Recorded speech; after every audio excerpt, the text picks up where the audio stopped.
Vamos lá. Sejam bem-vindas a mais um curso de ventilação mecânica proporcionado pela Liga Baiana de Atendimento Pré-Hospitalar. Meu nome é professor Reinaldo Barros, dou aula na Universidade Unifax, como também na Baiana, para os cursos de medicina. E depois, posteriormente, se for necessário, tirar dúvida ou precisar entrar em contato, podem falar com o pessoal da Liga, que eles conversam comigo. E, além de tudo, agradecer ao pessoal da Liga pelo convite, tá bom? O objetivo da aula de hoje é falar de monitorização respiratória e trocas gasosas, com a intenção de fazer com que vocês tenham uma melhor participação e compreensão do conteúdo. Normalmente eu digo que é necessário falar de como o início, que seria a fisiologia, para poder entender e para chegar realmente no conteúdo. Eu parto do pressuposto que todo aluno deve lembrar da fisiologia própria, seja lá qual for a área, para que depois a gente chegue no conteúdo propriamente dito. Por conceito, a respiração humana envolve tanto o intercâmbio entre quanto o transporte gasoso e os gases respirados movidos para o interior ou exterior dos pulmões. Então, só para lembrar para vocês que normalmente toda vez que a gente faz o processo de respiração, você tem a inspiração, onde eu tenho a entrada do oxigênio, e eu tenho a expiração, basicamente, que é justamente onde eu tenho a saída do gás carbônico. E a organização, a perfeita adequação disso aí faz com que a gente tenha algo que seria a fisiologia respiratória propriamente dita. A partir do momento que isso não acontece, é conhecido como uma doença como insuficiência respiratória, que pode ser aguda ou insuficiência respiratória crônica agudizada, que é uma outra também.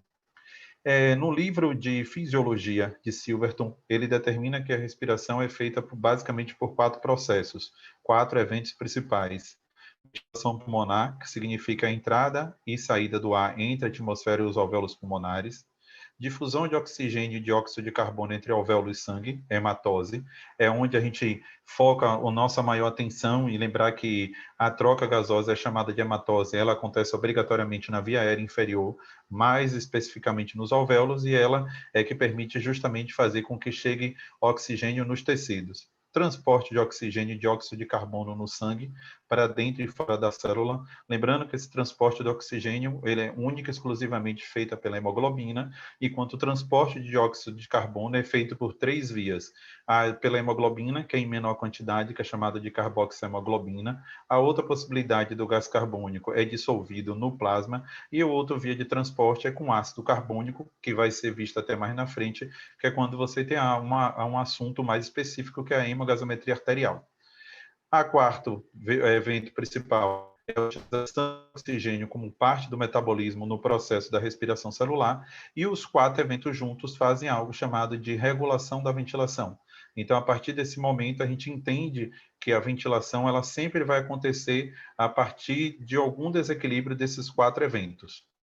Essa imagem é só para lembrar para vocês que a hematose ela acontece basicamente nos alvéolos, e onde a partir desse momento eu consigo visualizar que o alvéolo cheio de oxigênio faz com que tenha nada mais, nada menos que a presença, a troca para o gás carbônico que vai se encontrar nos capilares, já que tem a pequena circulação e a grande circulação, e a partir dessa grande circulação é que a gente consegue ter essa troca gasosa. Como é que acontece essa hematose? Acontece por um processo que vocês estudaram chamado de difusão. Nos alvéolos ocorrem as hematoses, e o processo em que os gases se difundem do meio de maior concentração para o meio de menor concentração. E essa troca gasosa, essa difusão, como acontece, a gente estuda no passado, que é necessária justamente para o que eu tenho esse movimento de moléculas, onde eu vou ter obrigatoriamente a entrada do oxigênio para os capilares e a saída do gás carbônico dos capilares para o alvéolo. Como está até aí no texto nessa imagem, a hematose pulmonar é a troca gasosa entre o sangue e o ar existente nos pulmões ao nível de alvéolos, onde a hematose acontece a passagem dos alvéolos de oxigênio dos alvéolos para o sangue e do gás carbônico no sentido contrário. E isso é chamado de difusão por causa da diferença de pressão. Repare que à esquerda de vocês, a pressão do oxigênio no capilar é de 40 milímetros de mercúrio, enquanto no PCO2 é de 45 milímetros de mercúrio. Quando chego próximo do alvéolo, eu tenho uma pressão de oxigênio de 104 milímetros de mercúrio e uma pressão de gás carbônico de 40 milímetros de mercúrio. Por causa dessa diferença de pressão, é que o oxigênio sai do meio mais concentrado em direção ao meio menos concentrado e o gás carbônico sai do meio mais concentrado para o meio menos concentrado. Existem fatores que influenciam a difusão. Vocês estudaram o que é, já no passado, o peso molecular, onde quanto maior o peso da molécula, normalmente mais difícil será a difusão. A temperatura, a alteração da temperatura influencia tanto na facilitação da difusão, como também na dificuldade da difusão. A solubilidade, quanto mais solúvel for, mais fácil para poder realizar essa difusão, e existem as características próprias do pulmão, que é o que a gente aprende até em física. Quanto maior a área da superfície da membrana, maior será a difusão. Então, se eu tenho uma área pequena, a difusão acontece de forma mais lenta. Se eu tenho uma área maior, obrigatoriamente eu vou ter uma difusão mais adequada. E a distância da difusão, se eu tiver uma distância dessa área para o capilar, ou seja, o alvéolo distante do capilar, faz com que essa difusão também aconteça de forma mais inadequada. Além disso, existem fatores que influenciam também na difusão. Fluido alveolar. O nome disso vocês conhecem como surfactante.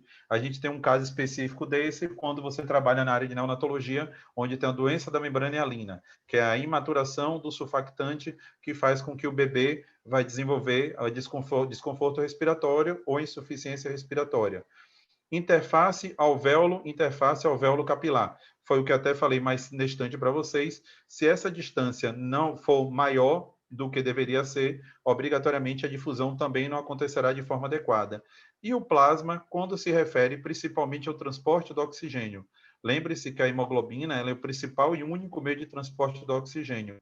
Então, se eu tenho um paciente com anemia ou com uma baixa quantidade de sangue, consequentemente, isso vai repercutir no transporte gasoso, principalmente do oxigênio. Essas imagens que virão subsequente justamente servem para lembrar esse processo dos fatores que influenciam na difusão. Se eu tiver um alvéolo distante do capilar, faz com que a difusão seja mais difícil. Se eu tiver uma membrana mais espessa, faz com que a difusão seja mais difícil. Se eu tiver queda da hemoglobina, não vou ter o transporte de oxigênio de forma adequada. Se a área for maior, a difusão acontece com facilidade, e se a área for menor, essa difusão não vai acontecer com tanta facilidade como se queria. Aqui, mais uma vez, para lembrar para vocês a questão da diferença de pressão, justamente eu tenho um movimento do gradiente de pressão do meio mais concentrado para o meio menos concentrado, e mais uma vez lembrando da parte da hemoglobina, como também do alvéolo com o capilar, que isso diretamente interfere também na difusão. Se eu tenho uma queda do plasma, eu tenho uma queda no transporte de oxigênio, e se eu tenho uma distância maior entre esse alvéolo com esse capilar, eu também vou ter uma queda no processo da difusão. Para ficar mais simples e para não precisar necessariamente lembrar de todos esses tópicos, foi criada uma lei chamada Lei de Fick. A Lei de Fick determina o seguinte, que representa a difusão. A quantidade de gás que se move através de um fragmento do tecido é proporcional à sua área, ou seja, quanto maior a área, maior será a difusão. E inversamente, quanto menor a área, menor será a difusão. E inversamente proporcional à sua espessura. É o que eu falo da grossura, a grosso modo, ou de como a membrana ela se compõe. Se ela for extremamente espessa, eu aumento essa distância do alvéolo para o capilar. Consequentemente, eu altero a difusão. Se eu faço com que essa membrana seja mais fina, quanto mais fina ela for, mais fácil acontecerá essa difusão. Existe uma lei que rege a fisiologia respiratória, entre elas a lei de Dalton, onde Dalton foi um pesquisador que chegou à conclusão que, normalmente, a gente respira mais nitrogênio do que oxigênio. A concentração de oxigênio chega em torno de 21%, enquanto a concentração de nitrogênio chega a 70%. E os outros gases todos fazem 9%.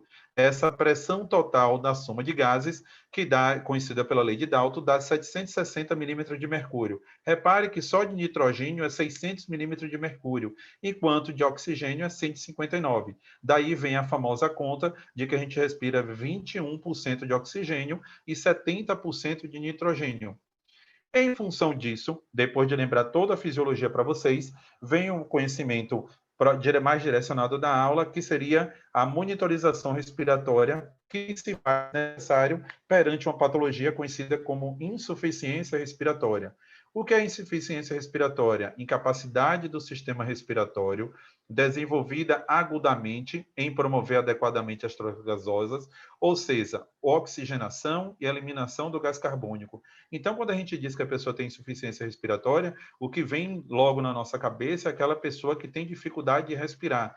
Mas é necessário lembrar para vocês que a insuficiência respiratória, a grosso modo, a gente sempre pensa que é dificuldade do músculo trabalhar, é uma das causas. Mas insuficiência respiratória, eu tenho que descobrir qual a causa dessa insuficiência respiratória. É um traumatismo craniano, ou um acidente motociclístico ou então automobilístico. Então, a gente tem um paciente com insuficiência respiratória decorrente de uma lesão central.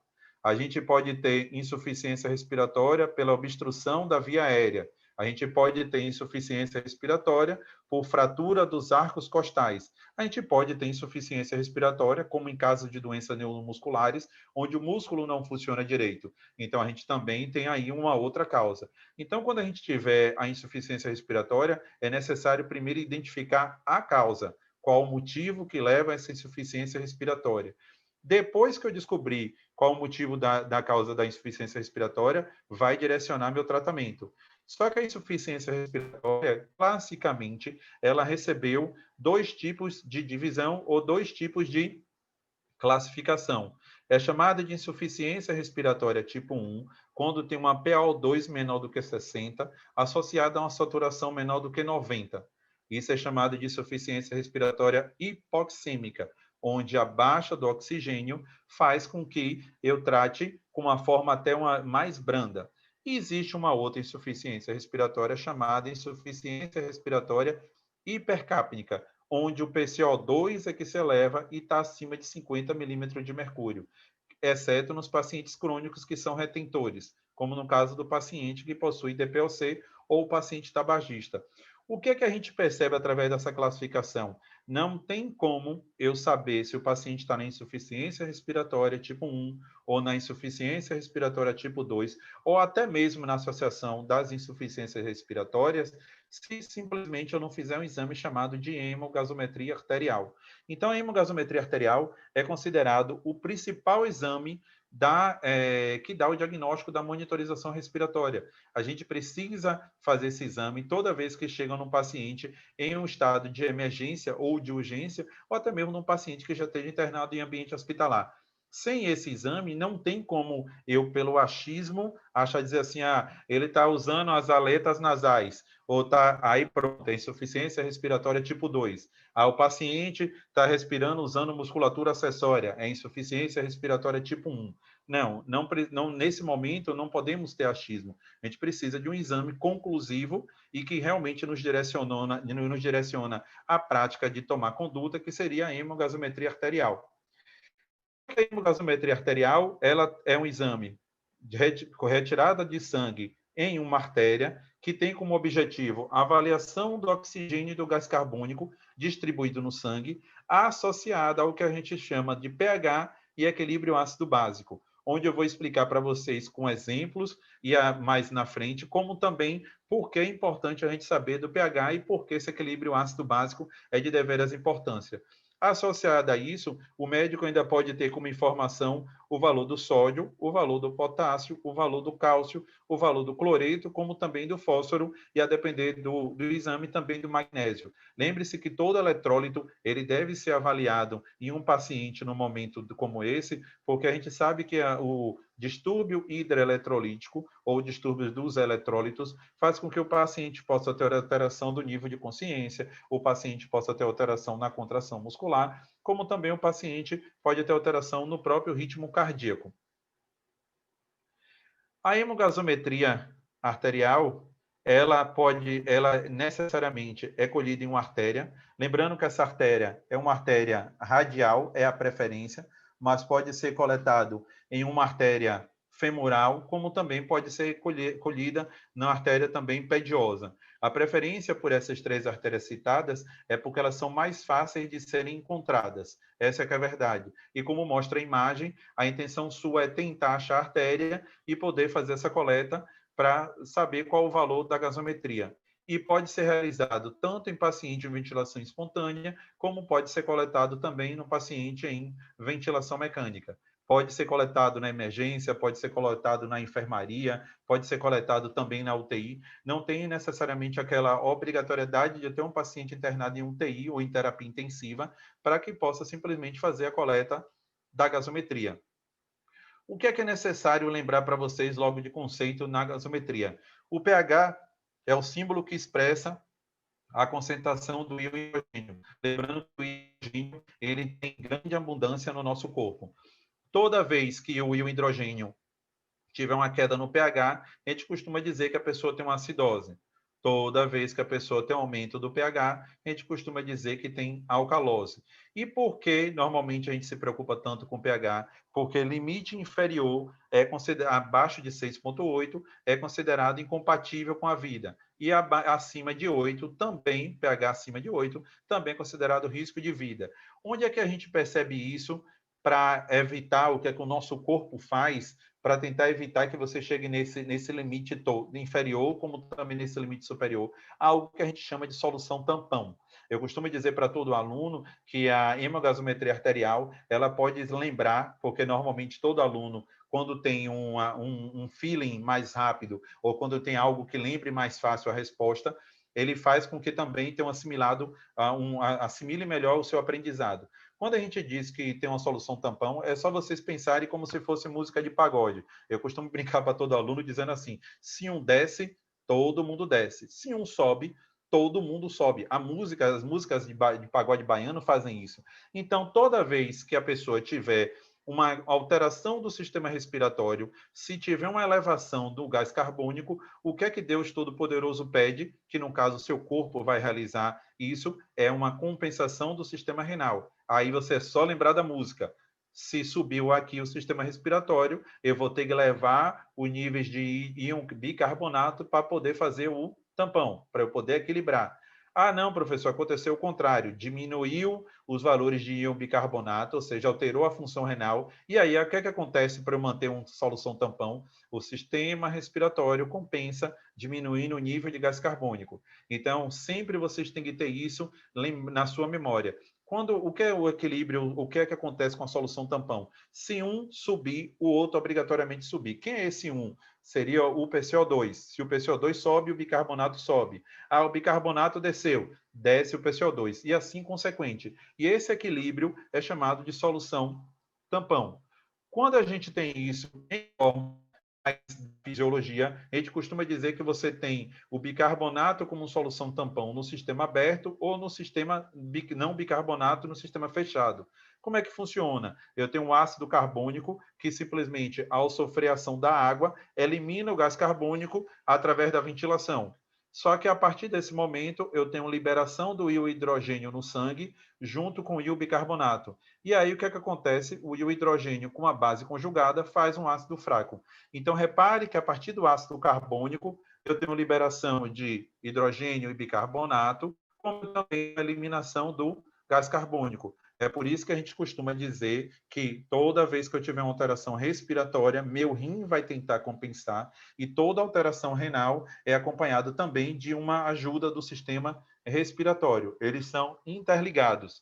E a gente vê isso na equação de Henderson-Hall-Seba, que vocês aprenderam no passado, até mesmo durante o cursinho, que o pH ele é a partir de um equilíbrio entre bicarbonato e PCO2. A partir dessa alteração do equilíbrio entre bicarbonato e PCO2, eu costumo dizer que a gente vai ter ou acidose ou alcalose. Lembrando que a queda do pH é chamado de acidose, a queda do pH é chamado de alcalose. Aí a gente tem que ter noção que a gente tem 2 tipos de acidose, como a gente tem 2 tipos de alcalose. É chamado de acidose respiratória toda vez que o PCO2 for mais alto. É chamado de acidose metabólica toda vez que eu tiver um PCO2 desculpa, um bicarbonato baixo. É chamado de alcalose respiratória toda vez que o PCO2 for baixo, e é chamado de alcalose metabólica toda vez que o bicarbonato for alto. Então, a partir dessa explicação, toda vez que a gente usar a palavra respiratória, se refere justamente ao PCO2. Toda vez que eu usar a palavra metabólica, eu estarei me referindo a nada mais, nada menos que a um problema no íon bicarbonato. Por que é importante a gente estudar os desvios do pH e saber, como eu estava falando para vocês? Porque toda vez que o pH for menor do que 6,8, a gente costuma dizer que você vai promover no paciente algo chamado de morte celular. A morte celular, lembre-se que ela pode começar normalmente pela organela mais famosa de todas, que é a mitocôndria, e daí em diante, toda vez que eu tenho morte celular, a pessoa passa a ter morte tecidual, que gera disfunção do órgão. Como também o oposto, pH acima de 8, você também vai fazer com que o paciente desenvolva morte celular, só que agora aqui é pela alcalose e aqui inferiormente é pela acidose. É por isso que existe uma preocupação na área de emergência, urgência, terapia intensiva em ambiente hospitalar, de que todo paciente mantenha um pH o mais próximo possível de 7,35 e o mais próximo possível de 7,45, que eu vou mostrar para vocês os exemplos para vocês entenderem. Eu digo de novo, mais uma vez, que o fato de a gente tentar fazer com que aprenda de forma mais didática por cima, mais possível, e ainda também de uma forma mais direta, normalmente fica mais fácil para você poder lembrar o conteúdo. Normalmente, numa situação meio de urgência ou de desespero, você não tem aquele raciocínio rápido. Aí, às vezes, a pessoa, o profissional de saúde que está orientando vocês chega assim, pense rápido. Aí, quando usa a palavra pense rápido, a pessoa pode travar. Para evitar isso, eu ensino para todo aluno da seguinte forma: lembre-se sempre que o pH é de 7,35 a 7,45. Se vocês tirarem o 7 a vírgula de um e de outro, o que é que fica? O PCO2, 35 e 45. Aí eu vou e falo para vocês, soma unidade com unidade, dezena com dezena, e bote mais 10. 35 com 35, 70. Botou mais 10, 80. 45 com 45 dá 90, botando mais 10 vira 100. Aí você tem um valor do PO2. Isso aqui não é PCO2, seria PO2. Como dizia o sábio Rogério Flauzino, fácil e extremamente fácil. Então vocês podem ver que se você lembrar só por esse daqui, 7, tirou o 7, tirou a vírgula, fica o PCO2, somou um com o outro, botou mais 10, vira o oxigênio, que seria a pressão de oxigênio. Então, o valor do pH é de 7,35 a 7,45, o valor do PCO2 de 35 a 45, o valor do oxigênio de 80 a 100. E o valor da saturação, que é em torno de 94. Ah, professor, e para decorar o valor do bicarbonato? Aí, irmão, tem que ter decorativo mesmo, que é de 22 a 26. E lembre-se que sempre pode variar de laboratório para laboratório. Então, a gente dá o valor de 22 a 26, porque na unidade que eu trabalho hospitalar utiliza como referencial 22 a 26, mas vocês podem encontrar outras unidades hospitalares que considerem de 22 a 28, de 21 a 25, aí vai depender de cada instituição. E existe algo chamado base excess, ou excesso de bases, que vai de -2 a +2, que posteriormente eu vou explicar para vocês para que ele serve e como ele pode me ajudar nesse tipo de diagnóstico. Aqui está um exemplo rápido do que eu estava falando para vocês, para entender a solução tampão. Eu tenho um paciente que teve um aumento do PCO2, então ele tem acidose respiratória. O que é que vai acontecer de solução tampão? Como é que eu vou compensar? Obrigatoriamente, o bicarbonato vai ter que subir. Então, para o corpo manter o pH normal, eu vou ter que, a partir da elevação do PCO2, vai ter a elevação do bicarbonato. Aqui eu já tenho o contrário. O paciente tem uma calose respiratória, o pH está alto, mas o PCO2 está baixo. Ah, eu quero, professor, que o pH agora fique normal. O que é que vai acontecer com o bicarbonato? Ele vai descer. Aquela história, se um sobe, o outro sobe. Se um desce, o outro desce. O mesmo princípio acontece no distúrbio metabólico. O que é acidose metabólica? pH baixo com bicarbonato baixo. Então, o que é que acontece com o PCO2 para o pH ficar normal? O PCO2 obrigatoriamente faz o quê? Diminui. E aí eu mantenho um pH normal. Na alcalose metabólica, o pH é alto, o bicarbonato é alto. Então, para manter o pH, solução tampão, mais uma vez aquela história. Subiu um, sobe o outro e o pH fica normal. No dia que o seu corpo, não cria essa solução tampão, você tem os distúrbios da gasometria. Então, quando é que o distúrbio aparece, professor? Quando não cria a solução tampão. Se eu não tenho essa solução tampão, que acontece aqui na lateral direita, é sinal de que o paciente vai ficar com esses distúrbios. Para ter certeza que vocês entenderam e para fixar melhor, quais são as causas de uma acidose respiratória? O que é acidose respiratória? pH menor que 7,35 com PCO2 maior do que 45. Exemplo de causa de acidose respiratória: traumatismo crânioencefálico, obstrução de via aérea. Então, você sabe que o paciente vai acabar evoluindo para insuficiência respiratória do tipo 2. Causas de alcalose respiratória. O que é uma alcalose respiratória? pH maior do que 7,45 e PCO2 menor do que 35. As psiconeuroses são causas de alcalose respiratória. Você fica nervoso, começa a respirar rápido porque alguém disse que você está perto de uma situação de pânico e induz a isso. Andar em grandes altitudes também promovem alcalose respiratória. Existem causas da acidose metabólica. Lembrando que a acidose metabólica, o pH é menor do que 7,35, com bicarbonato menor do que 22, e onde a gente tem como exemplos pacientes que evoluem com diarreia ou com insuficiência renal. É por isso que existe uma preocupação muito grande com o idoso quando ele faz diarreia ou quando ele vomita, porque ele pode desenvolver normalmente distúrbio metabólico. Já a alcalose metabólica, o pH é maior que 7,45 e o bicarbonato automaticamente maior do que 26. Como é que a gente tem exemplos de alcalose metabólica? Paciente que vomita, paciente que faz uso excessivo de diurético. Então, existem causas para que isso aconteça. Aí, lembra aquilo que eu falei mais cedo. Do mesmo jeito que eu tenho que descobrir a causa da insuficiência respiratória, eu tenho que descobrir qual é a causa do meu distúrbio da gasometria. Se é um distúrbio metabólico, eu tenho que descobrir qual a causa para poder corrigir. Eu nunca vou conseguir corrigir um distúrbio gasométrico se eu não entender qual a causa que levou àquele distúrbio gasométrico. Entendidos? Para vocês não acharem que a aula vai ser muito longa e cansativa, aí é que existe o famoso falta pouco. Meninos, aí vai vir agora exemplos reais de gasometrias de pacientes em ambiente hospitalar.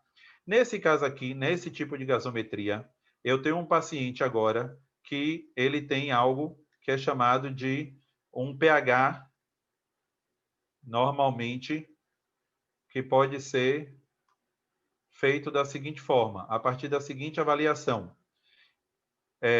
O pH está de 7,38, o oxigênio está de 112, o PCO2 está de 40 e o bicarbonato, que se encontra aqui, está de 23,7. Se eu prestar bem atenção nessa gasometria, eu tenho algum tipo de distúrbio aqui envolvido? pH de 7,38, está normal ou não? Normal. PCO2 de 40, o normal é de 35 a 45, então se encontra normal. E o bicarbonato é de 22 a 26, também se encontra o quê? Normal. Sendo assim, obrigatoriamente, essa gasometria é de um paciente normal. O único distúrbio que se tem aqui presente, se é que a gente pode chamar de distúrbio, é o excesso de oxigênio. E o excesso de oxigênio é chamado de hiperóxia. Se esse paciente for um paciente que estiver ventilado, então é sinal de que esse paciente precisa reduzir parâmetro, ou se for um paciente que esteja usando oxigênio, é sinal de que esse paciente também vai ter que ter redução do aporte de oxigênio. Então, a gente tem a gasometria de um paciente considerado normal. Na próxima gasometria, eu já tenho um paciente que tem esse valor, pH de 7,40, PO2 de 111, PCO2 de 47, bicarbonato de 29. Vamos lá, começando sempre pelo pH. 7,40. O pH está normal ou não? Sim, está normal. O oxigênio está alto ou não? Tá. O nome disso é hiperóxia. Então, se eu tenho hiperóxia, é capaz de que a quantidade de oxigênio que eu estou ofertando a ele é elevada. Aí a gente parte para o que quer chamar atenção, que é o PCO2 de 47 e o bicarbonato de 29. Repare que o PCO2 está mais alto. Repare que o bicarbonato é de 22 a 26, também está mais alto. Então, a gente costuma dizer que o nome disso é chamado distúrbio compensado. O que quer dizer a palavra distúrbio compensado? Quando o pH está normal, mas eu tenho alteração tanto do PCO2 como do bicarbonato. E agora vem aquilo que eu chamo de pulo do gato. Quem é que começou o problema, professor? Quem é que levou a esse motivo? Quem subiu primeiro foi o PCO2 e depois subiu o bicarbonato? Ou quem subiu primeiro foi o bicarbonato para depois subir o PCO2? É para isso que serve para vocês o que está escrito aqui, que é base excess, ou base excess, ou excesso de base. Toda vez que esse valor for positivo, é sinal de que quem começou o problema primeiro foi o pulmão. Então, o PCO2 subiu e depois o rim compensou e subiu com bicarbonato. Entenderam? Então, se ele for um valor positivo, o problema é respiratório. Se esse basic excess for negativo, é sinal de que o meu problema é metabólico. O problema se encontra nos rins. Dando continuidade para ver e assimilar melhor, vem de novo uma outra gasometria para vocês. Repare que agora eu estou com um pH de 7,34. 7,34 não é 7,35. Então, a gente tem algo aí que é chamado de acidose. Agora, eu vou procurar que tipo de acidose. Repare que o PCO2 está alto, 56. Repare que o bicarbonato, o HCO3, também está alto. Ou seja, o corpo tentou compensar. O PCO2 subiu e o bicarbonato subiu. Professor, por que o PCO2 subiu? Pelo excesso de base. Repare na gasometria que o excesso de base, o BE está de 4,4. Por estar de 4,4, sugere que é um problema de origem respiratória. Então, o problema começou no pulmão e o rim tentou ajudar. Só que o rim, dessa vez, o PCO2 subiu e o rim não subiu para chegar no valor igual. Por não ter chegado no valor igual, a gente diz que esse paciente tem uma acidose respiratória, ok? Nessa gasometria, a gente tem agora, de novo, pH de 7,28. Toda vez que o pH for menor do que 7,35, a gente costuma dizer que você tem algo que é chamado de acidose. Dessa vez é interessante que o oxigênio também está baixo. E eu não tinha falado para vocês que quando o oxigênio está baixo, recebe o nome de hipóxia. Então, o excesso de oxigênio é hiperóxia, o excesso, a baixa de oxigênio é chamado de hipóxia. Só que dessa vez, presta atenção que o PCO2 está de 40. Então, o paciente tem uma acidose e o PCO2 está baixo. Quando eu vou para o bicarbonato também está baixo, ou seja, está de 19. E agora, quem é a causa da acidose? É respiratória ou é metabólica? Quem é que causa? É para isso que serve o BE como referência. Reparem que o BE está de menos 6,4. Por estar de menos 6,4, aí o que acontece? O BE sugere que o problema começou no rim, dessa vez, e não no pulmão. Então, é aquela famosa história: um desceu, o outro tinha que descer, só que não desceu para ficar no mesmo nível. Como não desceu para ficar no mesmo nível, a gente diz agora que esse paciente tem uma acidose metabólica, porque o problema começou no rim, com bicarbonato de 19, o pulmão diminuiu o seu valor, o PCO2 diminuiu o seu valor, mas não conseguiu corrigir a tempo. E a próxima gasometria, que é que fala, que é justamente essa, que é o pH está de 7,51, ou seja, a gente tem dessa vez uma alcalose, falta saber se é respiratória ou se é metabólica. A gente tem um PO2 de 166, ou seja, está com uma senhora hiperóxia, não é nem hiperóxia, é uma senhora hiperóxia, ou seja, está com excesso de oxigênio. Falta a gente saber agora se essa alcalose é respiratória ou metabólica. Repare que o PCO2 está de 35, dentro da normalidade, mas repare que o bicarbonato está de 28 e o valor normal é de 22 a 26. A gente tem então o quê? Uma alcalose de que tipo? Metabólica. Só que o BE, antes que alguém diga, sim, professor, mas o BE está positivo, então era para ser um problema de origem o quê? Respiratória. O que quer dizer isso, então, para vocês? O que é que sugere, então, isso para vocês? Que o paciente quase compensa. o bicarbonato subiu, o PCO2 foi atrás, só que não passou do que ele deveria passar. Então, a gente tem um distúrbio metabólico e o sistema respiratório também está entrando em descompensação. Por isso que o BE está de 5,2. Então, esse BE de 5,2 mostra que, além do distúrbio metabólico, esse paciente já está começando a desenvolver um problema de origem respiratória, que é por isso que ele vai piorar de um modo geral. Não querendo que vocês comecem a se desconcentrar, agradeço mais uma vez a oportunidade para vocês, desejo imensamente que o curso seja de infinito aproveito para vocês, agradeço mais uma vez a Liga Baiana de Atendimento Pré-Hospitalar e coloco à disposição para qualquer tipo de dúvida, tá bom? Um excelente curso para vocês.